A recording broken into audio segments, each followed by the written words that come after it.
ولسمشر ما وژلی. ښکلی پښتو تاریخي ناول، لیکوال آرش ننګیال. د هغه بې ګناه افغان کیسه چې په باګرام کې د امریکایي ځواکونو لخوا زنداني شوی و او شکنجه کېده. له درس سره د ښځو او ماشومانو کریکې اسمان ته پورته شوې. ټول انګړ ته ور روان شول. له بل درس سره کاڼي او لرګي د کوټې په ښیښو راولوېدل. ورپسې داسې ډزې جوړې شوې چې ټول انګړ کې سپینه رڼا خپره شوه. په خونو کې لمبې تاوېدې او زه حق حیران په ځای ناست وم. داسې لکه دا هر څه چې په خوب کې وینم. همدا چې ډزې غلې شوې، د زګیرویو غوږونه پورته شول.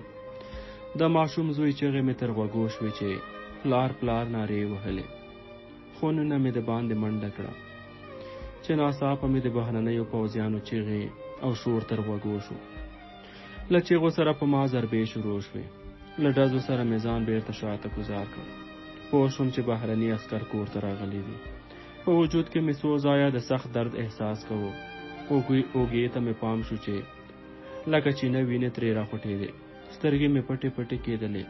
بهرني عسکر مې شاوخوا ولاړ وو، خو ډېر تت راته معلومېدل. ما وایي چې وروستی سلګۍ مې دی. په زړه کې مې کلمه وویله، په سترګو کې مې تیاره زوروره شوه. زړه کې لږ لږ بیدار وم. په ځان پوه شوم چې لا ژوندی یم. د سترګو پرانستلو کوشش مې وکړ. سترګې مې یو څه درنې وې، خو وغړېدې. په رښتیا هم ژوندی وم. ټوک ټوک وم او په سپینو بنداژونو تړل شوی وم. شا په تخته چپرکټ کې پروت وم. په اړخ نه شوم اوښتی. شاوخوا مې کتل، څوک نه ښکارېدل. د پاڅېدو کوښښ مې وکړ، خو توان یې راکې نه و. د تېرې شپې یادونه مې سترګو ته کېدل. زامن، لوڼې، مور، پلار، میرمن او خور ټول مې په زړه کې وګرځېدل. له ځانه سره مې ویل زه چېرته یم، چا راوستی یم او ولې یې راوستی یم. د دې پوښتنو ځوابونه مې اورېدل غوښتل. په مخ مې اوښکې را روانې شوې. د پاکولو لپاره مې لاس پورته کړ. غوښتل مې چې اوښکې پاکې کړم، خو په لاس کې مې دمه نه وه. له دې سره 2 نظامي بهرني ځوانان خونې ته راننوتل. زما په بیدارۍ یو بل ته وکتل او سره مسک شول. یوې را مخکې شو. زما په زړه کې پرتو پوښتنو ته مې د ځواب په هیله ور وکتل. هغه په انګریزي څه وویل، خو زه یې په خبرو ونه پوهېدم. ما ورته په خپله ژبه وویل چې ستاسو په خبرو نه پوهېږم. زلمی په خندا شو. بل ملګري ته یې څه وویل او دواړه په خندا له خونې بهر ووتل. ما یوازې د یوې پوښتنې ځواب موندلی و او پوه شوی وم چې امریکایي ځواکونو نیولی یم، خو حیران په دې وم چې ولې. له دې سره هغه 2 امریکایان له یوې ښکلې خارجي ټپ نجلۍ سره چې کوبای پتلون او لنډې جامې اغوستې وې راننوتل. نجلۍ په ماته ګوډه پښتو ستړې مشي وکړه. ما له واره ترې د خپلې کورنۍ پوښتنه وکړه او دا مې هم وویل چې دې کافرو زه ولې راوستی یم. نجلۍ راته په کراره وویل هر څه چې وایې په آرام یې ووایه. اوکې، فامیل دې ټول روغ او جوړ دي. له دې خبرې سره مې قهر نور هم زیات شو. په چغو مې ورته وویل ما په خپلو سترګو ولیدل چې دې کافرو وویشتل او ته وایې چې روغ او جوړ دي. 3 واړه غلي ولاړ وو. ما چغې وهلې او د کورنۍ پوښتنه مې ترې کوله. هغه لومړنۍ زلمي پوځي جنۍ ته څه وویل. جنۍ زما خواته را نږدې شوه. راته یې وویل که ته غلی نه شې هېڅوک به له تا سره خبرې ونه کړي. دا به تا ته ډېر تاوان وکړي. هر څه به درته وویل شي. ریلکس ریلکس. اوکې. د هغې خبرې لا نه وې تمامې چې ما ورڅخه وپوښتل دا کوم ځای دی او دوی ولې زه راوستی یم. جنۍ ځواب راکړ دا ځای باګرام دی. ته یې د طالب په نوم نیولی. موږ پوهېږو چې ته طالب او القاعده نه یې. هسې په تا لږ شک دی، خو کله چې روغ شوې بیا دې ازادوو. هسې د 100 ورځو لپاره به دلته یې. نو ته ولې ورخطا یې؟ ورخطا یې؟ عجیبې خبرې کوې. ولې به ورخطا نه یم؟ زه د بند په کیسه کې نه یم. زما کورنۍ څنګه ده؟ هغوی چیرته دي؟ زه د هغوی په تشویش یم. ستا کورنۍ یو څه زخمی شوې وه او اوس په خپل کور کې روغ او جوړ دي. او پوهېدې له دې سره مې زړه یو څه په قرار شو، خو بیا مې هم باور نه کېده چې د دې خبرې به رښتیا وي که نه. جنۍ ته مې وویل ته مسلمانه یې؟ هغې راته ویل بلې هو، زه افغانه یم او مسلمانه یم. که نو ته خدای که رښتیا راته ونه وایې کورنۍ مې څنګه ده، زه به تا نه ډېر خفه شم. جنۍ یو وار په خندا شوه او ویې ویل ولې؟ زه درته څه دروغ وایم؟ کورنۍ دې اوس روغ او صحتمنده ده او په خپل کور کې دي. ته لږ ډېر زخمي وې، په همدې خاطر یې دلته راوستې. هغه دوه امریکایان چې اوس لرې په څوکیو ناست وو، جنۍ ته یې غږ کړ. جنۍ یې خواته لاړه، څو شېبې ورسره خبرې وکړې، بیا درې واړه راپاڅېدل او ماته یې وویل چې ته دلته ډاکټران او خدمه شته ده، هر څه ته چې د اړتیا وي درته به یې راوړي. دا یې هم وویل چې ته به څو ورځې دلته یې، چې روغ شې موږ دې بیا پوښتنې ته راځو. او دوی راڅه ولاړل.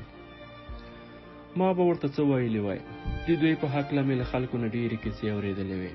بس ما هم د تبلیغاتو په اصطلاح پخه اراده وکړه، یوه میاشت داسې وساتلم لکه د لاندې په څه. خو خدای شته چې د کورنۍ په تېره د اولادونو غم دومره دروند و چې ګرځول یې راته اسانه نه و. امریکایي ډاکټرانو ویل چې زه بختور یم، ځکه په 4 مرمیو لګېدلی او لا ژوندی پاتې یم. د پښو 3 واړه ټپونه مې تر ډېره ښه شوي وو، خو د چپې اوږې ټپ ډېر وځورولم. هغه هم په جوړېدو. هغه 2 پوځیان چې په لومړي ځل له هغې ژباړنې سره راغلي وو، د یو نوم مایکو، د هغه بل نوم مارټین او ژباړنه نجلۍ چې افغانه و سنیتا نومېده. له دوی سره یو څه بلد شوی وم. یوه ورځ مایک او مارټین له 3 نورو دیوانو پوځیانو سره راغلل.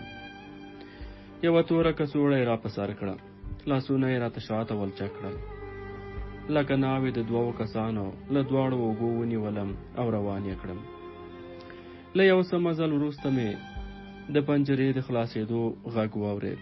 په لاره کې سره ډېر بنګېدل، خو زه یې په خبرو نه پوهېدم. څو شېبې وروسته یې د ما له سر نه کڅوړه لرې کړه. زه ورخطا او په غوسه وم.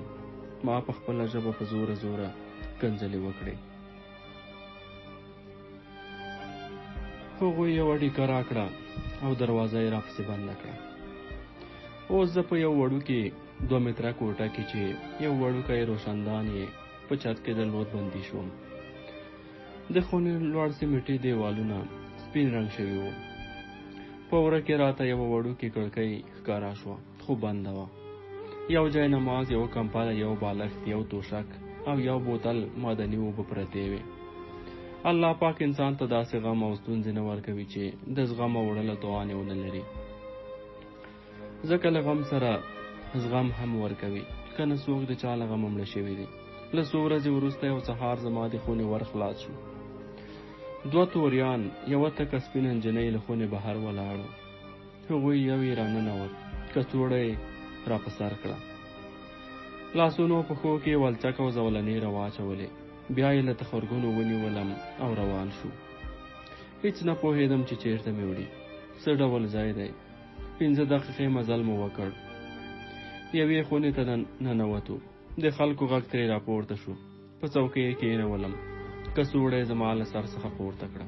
ګورم چې د یوې میز شاته 3 امریکایان، یوه هغه افغانه نجلۍ ناسته وه چې ژباړه به یې کوله. ستړې مشي مو سره وکړه. جنۍ چې نرۍ مسکا یې په شونډو پرته وه راته یې وویل ته مو دلته د تحقیق دپاره راوستی یې. دوی وایي که رښتیا ورته ووایې نو تا سره هر ډول کومک کوي. دې کې یو شین سترګی چې تک سپین ویښته یې درلودل، جنۍ ته یې څه وویل. د امریکایي له خبرو وروسته سونیتا وویل څارنوال وایي چې ډېر ارامه اوسه، تا ته به هیڅ خطر متوجه نه شي. ما هم د قهر په مسکا ځواب ورکړ زه حاضر او هم چمتو یم. سونیتا په مسکا زما خبرې امریکایانو ته وژباړلې. ټول سره مسکي شول. شین سترګې امریکایي سونیتا ته بیا څه وویل. هغه چې خندا یې لا په شونډو ښکارېده زیاته یې کړه. تورنتو ما څارنوال دی، ډګروال مایکل یې مرستیال دی او زه هم سونیتا یم. اوس ته ځان معرفي کړه. زه په فکر کې تللی وم. د هغې په پوښتنه وپوهېدم چې غواړي ځان معرفي کړم، خو پاشلي حواس مې چې تر څو راټولول او خبرې ته مې ځان چمتو کوو. مایک بیا سونیتا ته څه وویل. سونیتا د مایک خبرو په ژباړه پیل وکړ. مایک وایي چې موږ ستا په هکله په هر څه پوهېږو، خو غواړو چې ستا له خولې هم واورو. بس ما هم شروع وکړه. ومې ویل نوم مې توریالی دی، خلک راته له پخوا نه تورن وایي. په 1950 کال کې د ننګرهار ولایت د شیرزاد ولسوالۍ په مرکې کلي کې زیږېدلی یم. له حربي پوهنتون نه فارغ یم. د ډاکټر نجیب الله په وخت کې مې د جمهوري ریاست په ګارد خاص کې دنده درلوده. له دې سره سونیتا چې په لیکنو بوخته وه په خندا وویل ځوان پاتې شوی یې، منیجر یې، ځکه خو په نظامي قانون پوهېږي. بیا یې امریکایانو ته مخ واړو. زما خبرې ورته وژباړلې. یوه شېبه یې سره بحث وکړ چې هر یو په خپلو کتابچو کې یاداشتونه ونیول. دې سره هغه سپینو ویښتو والا مایکل په خندا وویل ویری ګوډ. سونیتا له عادت سره په مسکا وویل تورن صاحب نور وایه. بس نور د ډاکټر نجیب د حکومت چې چپه شو، زه کلي ته ولاړم له کابل څخه. تر اوسه پورې هلته دهقاني کوم. د کلي په ښوونځي کې ښوونکی یم. یو ورور مې په جهاد کې شهید شو. 3 ژوندي دي چې ټول سره بیل یو. په کلي کې دهقاني کوي. یو سپین ږیری پلار لرم، یوه مور، 2 زامن، 2 لوڼې، ښځه، 2 خویندې. 2 خویندې مې واده شوي او یوه مې کشرۍ خور مې لا په کور کې پاتې ده. څه به مو سر خوږوم. 1 ساعت یې رانه پوښتنې کولې چې طالبان چیرته دي، په کومو ځایونو کې، په کومو عملیاتو کې دې برخه اخیستې ده، نور ملګري دې څوک دي. داسې ډېرې پوښتنې چې ما یې په هکله هېڅ معلومات نه درلودل. دوی زموږ د کلیوالو او سیمې په هکله ډېر معلومات درلودل چې زه خپله ورته حیران شوم. له دې پیښې نه 5 ورځې مخکې مې زموږ له یو قومي سره خیښي کړې وه. د شپې کوم 20 کسان زما د وړوکي خور په دسمال پسې راغلي وو. دوی ویل چې هغوی طالبان وو او ته ورسره لاس لرې. عجیبه وه. هر څه مې چې ورته وویل دوی پې باور نه کوه. د دې ورځې تحقیق په خیر و خیریت خلاص شو، خو زما د تور سپیناوی نیمګړی پاتې شو او بیرته یې خپل ځای ته بوتلم. 2 ورځې وروسته بیا هماغه ځای ته یې بوتلم. دا ځل مایکل او د هغه سپین سری پوځي چې یو بل افغان ژباړن ورسره ورغلل.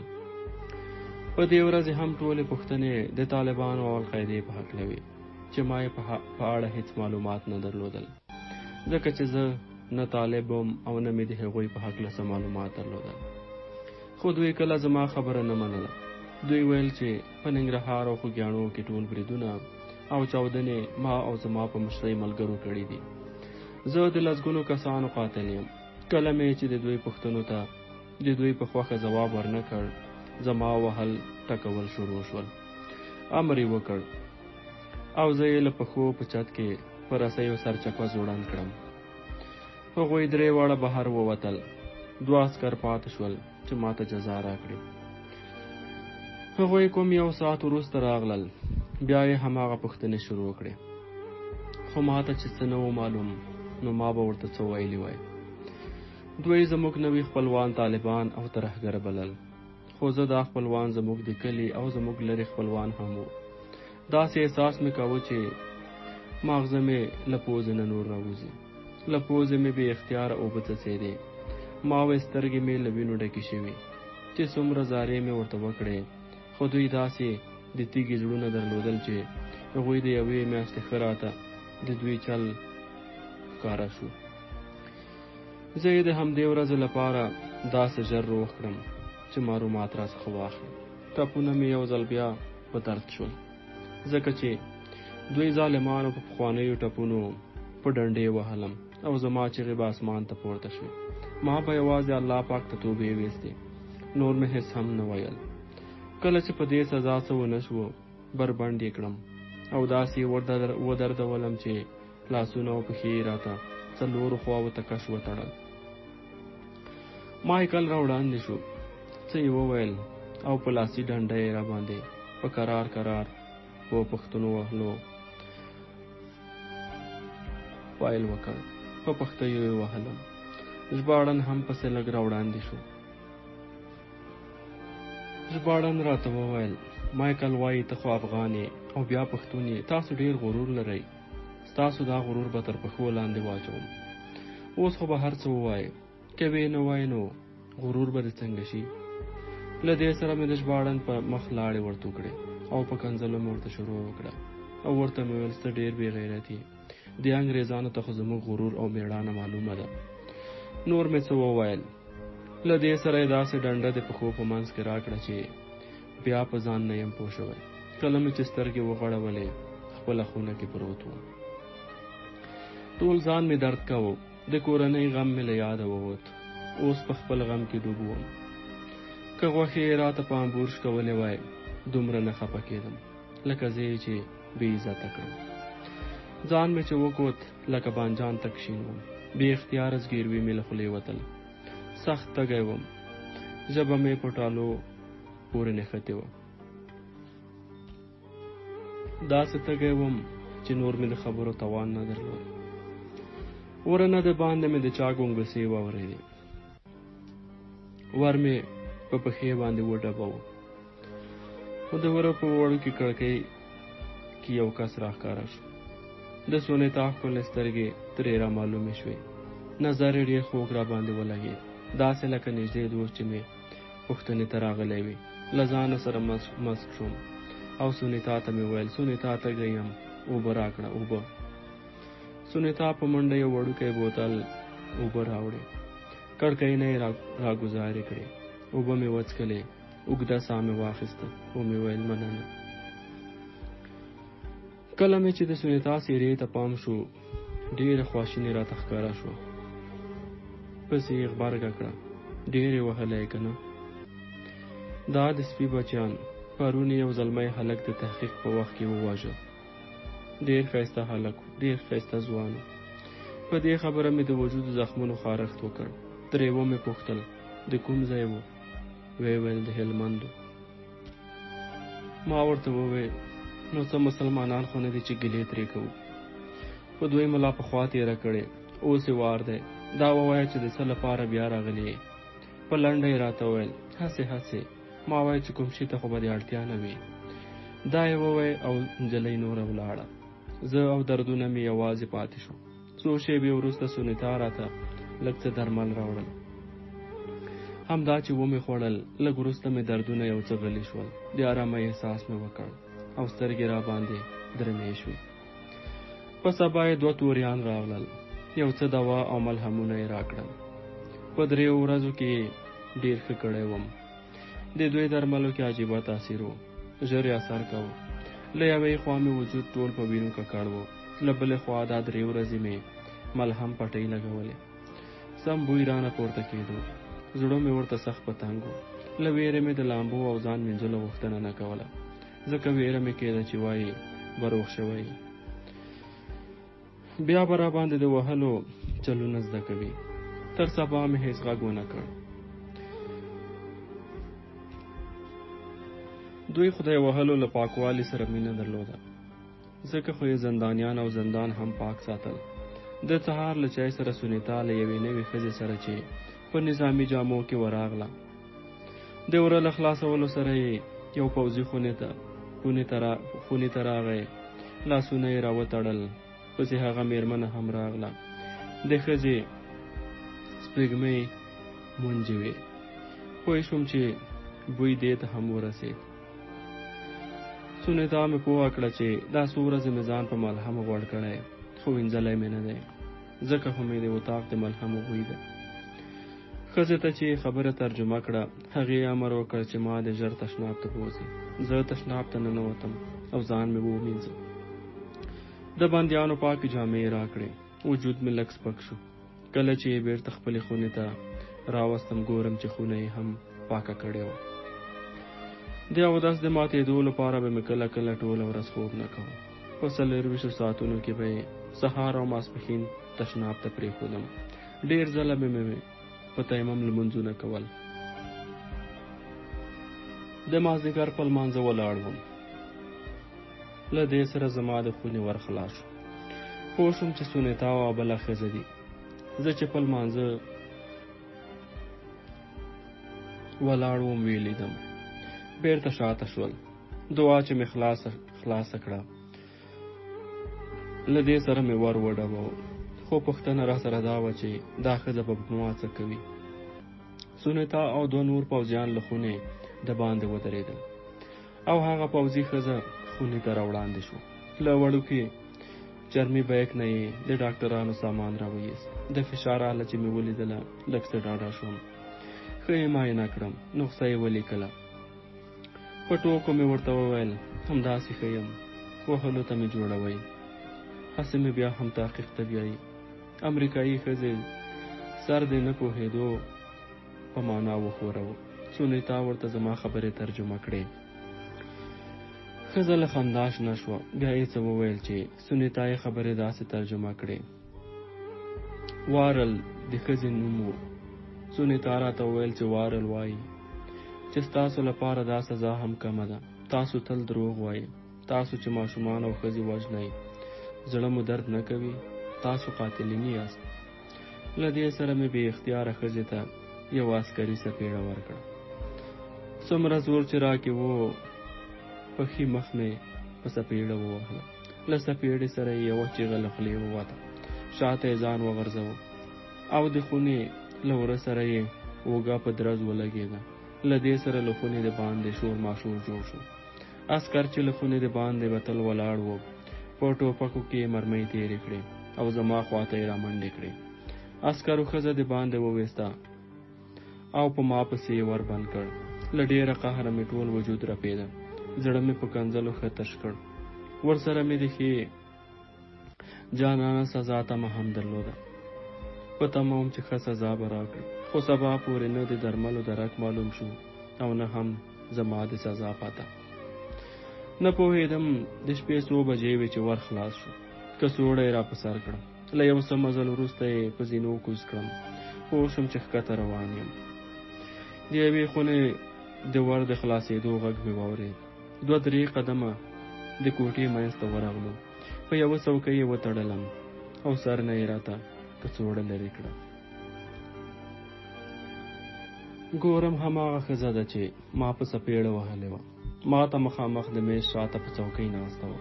په میز د سګرټو ډبی، یو لایټر، د شرابو 2 بوتلونه او 3-4 پلاستیکي ګیلاسونه ایښي وو. ښځې سپینه زیر پیرانۍ اغوستې وه چې سینې یې ترې بوټي راوتې وې. په خونه کې اندامور پوځیان چې نیمه تورې څېرې وې هم په څوکیو ناست وو. دا ځل ژباړن پکې نه و. کړتې پړتې یې ډېرې کولې خو زه نه پوهېدم. پیکونه یې سره وجنګول.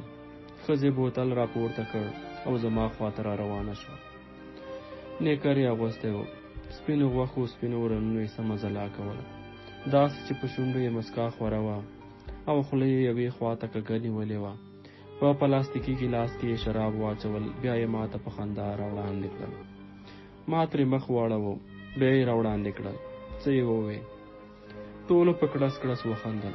سره له دې چې په څوکۍ ښه کلک تړل شوی وم. 2 نورو پوځیانو نور هم کلک کړم او ښځې راته د شرابو بوتل په خوله را دننه کړ. پوزه یې راته په ګوتو بنده کړه. ما ساه اخیسته او هغه د زهرو ګوټ مې له مرۍ تېر شو. کرار کرار یې نیم بوتل را باندې وڅښه. ما به نور څه کړي وای. وای د زورور وهل او د کمزوري کنځل. ما کنځلې کولې او هغوی خندل. ورو ورو مې ژبه درندېده. سر مې ګنګ شو. څو شېبې وروسته به چې دوی را باندې وار کوو یو ټکان به مې وخور. خو په درد بیا نه پوهېدم. کله کله به ګزار دومره دروند شو چې ټوله نیشه په مې وتښتېده. خو وروسته به بیا په ځان نه پوهېدم. نه یم خبر چې څه وخت به و چې د دردونو راویښ شوم. له غټې ګوتې نیولې تر ویښتو پورې ټول درد او درد. نور کله یې 2-3 وخته اوبه ډوډۍ راوړله. خو اوس مې شاوخوا وکتل هېڅ لا نه و. دا ځلې پوره 3 ورځې نه اوبه نه ډوډۍ او نه هم دارو درمل راکړل او نه هم د تیر ځل په شان سونیتا راغله. په 4مه ورځ په زړه کې ژوندی وم. نور لکه د مړي پروت وم. د خبره توان راکې نه و او نه هم خوځېدلی شوم. زه د دوا دارو په تمه، خو دوی ظالمان په همدې ورځ مازدیګر مهالې بیا له خونې نه وویستم. د امریکایانو یو ډول خاصه سزا یې راکړه. دا سزا داسې وه چې ستونې ستغ یې سملولم، په مخ باندې یې راته یو پلاستیک وغوړاوه، له پاسه یې راباندې د اوبو یو غټ پایپ راخوشې کړ. ما داسې احساس کوه چې په یو سیند کې مخ په ښکته روان یم او ډوبېږم، خو ساه مې نه وځي. ما ویل که زړه مې وچاوده، خو څو شېبې راباندې لکه د کال تېرې شوې. له څو شېبو وروسته اوبه راباندې بندې شوې او راویې ایستلم. ما داسې فکر کوه لکه چا چې د سیند له تل نه راایستلی یم. دوی ما نه زما د کسانو په اړه پوښتنې کولې. ما ته یې ویل چې تاسو ته وسله څوک درکوي، خو که ما په کور کې وسله درلودی په هماغه ځای کې مې ورسره ډزولې وه. دا سزا یې څو ځله نور هم تکرار کړه چې په بدن کې مې هېڅ شیمه پاتې نه شوه. له دې سزا وروسته هم زما په تحقیق کې د دوی لپاره کوم پرمختګ رامنځته نه شو. هغه پخوانۍ خبره وه. له تحقیق وروسته راباندې تبه راغله او بدن مې داسې مړ شو چې له ځایه هم نه شوم پاڅېدلی. له دې ځایه بیا هغې لعنتي خونې ته راوستم. بس هر ځل تحقیق مې له وهلو ډبولو نه تش نه و. نور حساب رانه ورک و چې څو واره یې ډول ډول سزاګانې راکړې، خو یوه ورځ یې سر راته 2 ځایه داسې مات کړ چې د تحقیق خونه له وینو ډکه شوه. له دې پیښې نه وروسته 10 ورځې بیا تحقیق ته ورونه غوښتم. یو څه ښه شوی وم چې یوه ورځ سهار وختي بیا د تحقیق لپاره بوتلم. دا ځل هغه د سپینو ویښتو والا پوځي مایکل او 2 نور کسان چې ما مخکې نه و لیدلي په خونه کې ناست و. ترجمان د جاوید په نامه یو ښکلی زلمی و. له ټولو سره معرفي شوم. سپین سر یې وویل چې تا ته یو ښه زیری لرو، خو که خپله پښتو هیره کړې او موږ ته هر څه ووایې، خپل غرور دې مات کړه، موږ ته سپینه خبر وکړه. د زیرې پوښتنه مې ترې وکړه. سپین سرې پوځي په لوړ اواز چاته غږ وکړ. ګورم یوه ښځه چې د خوب جامې په تن دي، یوې پوځي جنۍ له لاسه نیولې خونې ته رادننه کړه. ښځې خپل سر ټیټ نیولی و، همدا چې مخې راته ښکاره شو. سره له دې چې لاسونه مې تړل شوي وو، په خپل زور پوه نه شوم. له هغه میز نه چې ټول چاپېره ناست و پورته مې کړ او په سپین سرې او ملګرو مې ورواړو. دې کې عسکر راباندې راټول شول. په زور او وهلو یې بېرته کلک کړم. هغه ښځه زما مېرمن وه. له دې سره هغې زما په لیدو، زما په چیغو او زموږ په جنګ هېڅ غبرګون ونه ښود. یوازې رډې رډې ټولو ته کتل. له سترګو مې لمبې پورته شوې. داسې شوم لکه لیونی. لاسونو او پښو کې مې ولچک او زولنې پرتې وې، خو بیا هم 4 کسانو نه شوم ټینګولی. زما مېرمن یې بېرته بوتله او زه یې له ښه ډبولو وروسته بېرته خپلې خونې ته راوستم. خو زما لیونتوب نه غلی کېده. ساعت په ساعت مې غم له زغم نه وته. پښتنې مېرمنې او نجونې او دا ځای، هغوی چې آن له خسر او د خاوند له ورور نه مخ پټوي، نامحرم د هغوی غږ هم نشي اورېدلی. بیا زندان او هغه هم امریکایان. ښځې ته مې قهر راته چې ولې یې ځان نه دی وژلی. له دې ځای نه خو ښځې ته مرګ ښه دی. له ځان سره مې ژړل چې له خونې د باندې د سونیتا له کوم چا سره ګرم بحث و. سونیتا هم دا ویل چې اوپن د ډور. سونیتا غوښتل چې زما د خونې ورته خلاص کړي، خو هغوی غوښتل چې له پنجرې را سره خبرې وکړي. همدې کې مې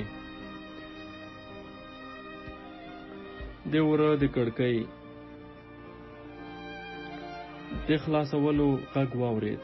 همدا چې کړکۍ پوره خلاصه شوه، ګورم چې د سونیتا ښکلې څېره راښکاره شوه. ورسره له ځایه پورته شوم. 2 لاسونه مې په وره کېښودل او په قهر مې ورته وویل، تا ما ته نه وویلې چې زما مېرمن دلته بندي ده. زما له قهر سره سونیتا یو څه وډاره شوه. په بیړه یې وویل زه دلته ترجمانه یم، زه د هیڅ څه صلاحیت نه لرم، څه چې راته هغوی وایي زه هماغسې کوم. ښه اوس د څه لپاره راغلی یې؟ هغې ویل نه پوهېږم چې څنګه یې درته ووایم، ټول دې ډار کړي دي، اوس یې نه پرېښودم چې بل غم جوړ نه کړي. نه یې جوړوم، اوس د هر ډول زیري اورېدلو توان لرم، ووایه څه دې راوړي. سونیتا یو ډول راته کتل او ویې ویل له تا سره ستا مېرمن چې زخمي وې هم راوستې وه، خو مېرمن د خپل اعصاب د لاسه ورکړي دي. سونیتا د خپلو خبرو پر مهال زما د غبرګون سخته په تمه وه، خو ما د هغې د توقع خلاف هېڅ ټکان ونه خوړ. زه پوهېدم چې زما مېرمن د دې حاله زغم نه لري. اوس یې ومه پوښتل نوره کورنۍ مې چیرې ده؟ هغې راته وویل زه خبره نه یم. دې سره مې ورته وویل ته د همدې خبرې د اورولو لپاره دلته راغلی وې؟ سونیتا په وارخطایۍ راته وویل